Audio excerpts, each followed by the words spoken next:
powerful 7.8 magnitude earthquake has struck off the west coast of the Indonesian island of Sumatra.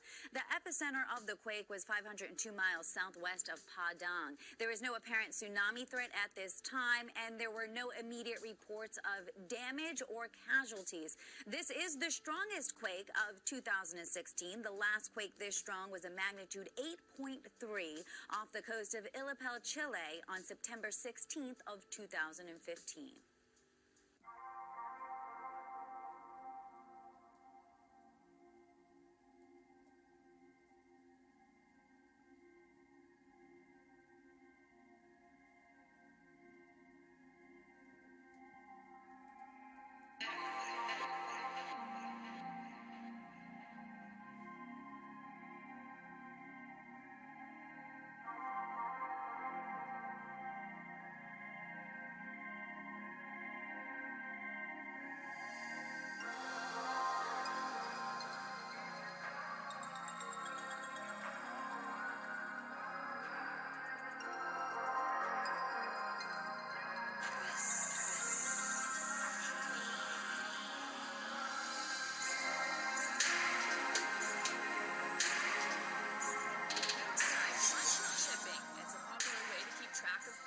But would you microchip yourself?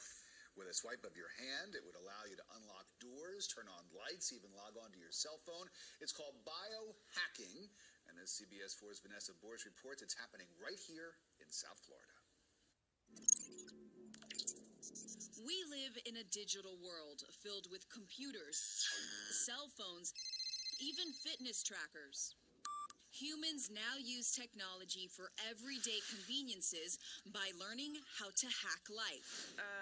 You kind of barely see it. Chrissy Heischman is implanted with a tiny, low-frequency microchip. The process is called biohacking. You've seen it before in movies. It's maybe a little uncomfortable. But science fiction is now reality. Why would someone do this? Heischman says to end the hassle of carrying a security badge at work. So I'd be swiping this thing every time I went in, and a lot of times I'm carrying a bunch of stuff, and it was really inconvenient. So with just a wave of her now bionic hand, Heischman gets the green light, her identity scanned and verified.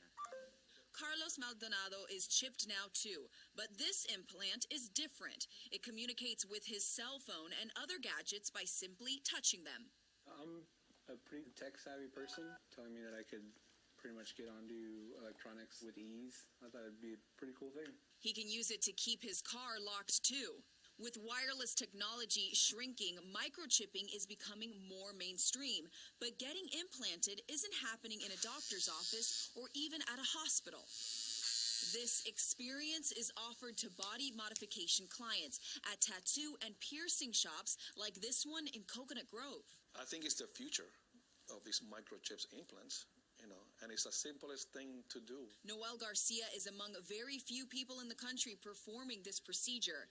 How is it legal to do something like this at a piercing shop? It's no different than getting a shot, a flu shot, because it's really basic body piercing techniques. He says he's done about a dozen in the past couple of years. Anyone can buy the implants and the syringe from dangerousthings.com. Most of our customers kind of understand what they're doing, and they understand the risk. Amal Grafstra runs the Seattle-based company. He says business is booming. Our devices are non-medical in nature. They're used for all kinds of identity applications, so access control, getting in your house, logging into your computer, that kind of thing. And it has nothing to do with medical, so it doesn't fall under the requirements of the FDA to be medically approved. Which is exactly why people like Noel can do this legally with no questions asked. This particular microchip implants is personal, like piercing. But keep in mind, you'll have to get your own chip online. It costs about $75 to $150 for the implantation process, depending on the type of chip and where you want it implanted. Vanessa Borsch, CBS 4 News.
Wow. Floodwaters poured through the streets of Arequipa, Peru's second largest city. Cars were swept away like children's toys. The torrential rains that battered Peru on Sunday caused power outages and landslides and forced thousands of residents out of their homes. Meteorologists blame the storms on El Nino, which they say is the strongest in 15 years and is still picking up steam. Maria Carpaio's home was devastated when a mudslide came crashing through her doors. It was like an ocean wave coming into my house, and it could have killed us, she said. Residents in the northwestern coastal region of Tumbes waded knee-high through streets inundated by the rains. More than 3,000 have reportedly been made homeless by the deluge. Also hard hit was the neighboring region of Puno, where floods left some highways completely impassable. And as soon as I heard, I left everything laying and jumped in my truck. And now I'm just worried about, I think my boys are okay, but I still have, 15, 20 other boys that I mentor, and I'm hoping everybody's okay. Hard to concentrate. I'm just praying to God that everything is okay with all the boys.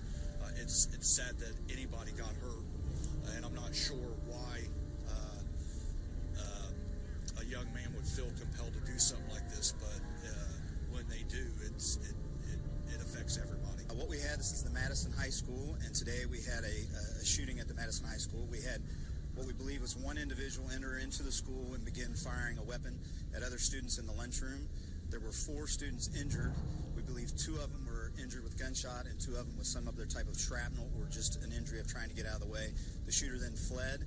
The shooter's been taken into custody. The 4, I will not be able to release names of anybody, but the 4 children involved, their families have all been contacted. They've either been transported out or flown out. And we still have an active scene. Obviously, we have detectives at the scene doing the follow-up investigation and interviewing the multitude of students that were on scene at the time. Clashes have erupted between security forces and refugees trying to break through a fence on the Greece-Macedonia border.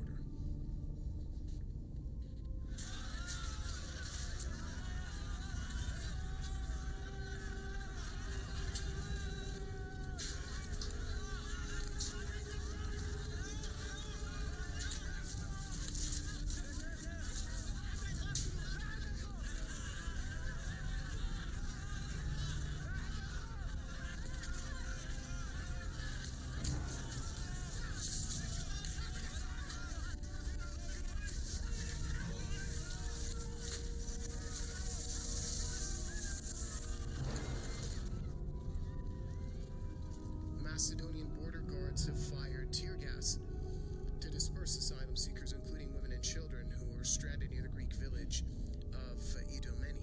Several people have been wounded. Macedonia has effectively closed its borders to all asylum seekers since a week ago. Other countries on the Balkan route have imposed tight border restrictions as well. Greece says the number of refugees on its soil may triple by the end of March, reaching as many as 70,000. Migration Minister Yanis Mouzalis says the increase is mainly blamed on the Balkan countries that have imposed strict transit restrictions for asylum seekers. Europe is struggling with its biggest refugee crisis since the Second World War.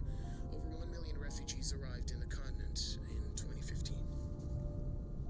There was about 20 or 30 protesters in the stands just off to my right who were saying a variety of things. One of those things was Black Lives Matter. They were saying some other things that we couldn't make out. They were initially resisting efforts from security to leave the premises, and then they eventually did. There was a little bit of an altercation between some of those protesters and members of security before they eventually left the building. And then it was at that point, Wolf, that Donald Trump up on the stage behind me said, "Okay, all right.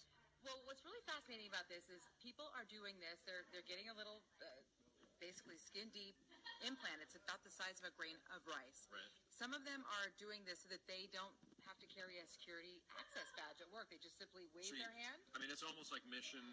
I'm thinking like a Tom Cruise movie, whatever. Yeah, Minority Report or whatever. Right, You know, just something like scanning that, yourself. right? I know. But it's sort of like The future is here. So do you have to go to a doc for this? No. And that's the biggest shocker in this story. You do not. You are going to be so surprised by where this is happening. Cassie says Jesus is coming. I hear he is. Oh, man. All right, so story tonight. The kingdom of God is within man, not one man nor a group of men, but in all men, in you. You, the people, have the power. The power to create machines, the power to create happiness. You, the people, have the power to make this life free and beautiful, to make this life a wonderful adventure.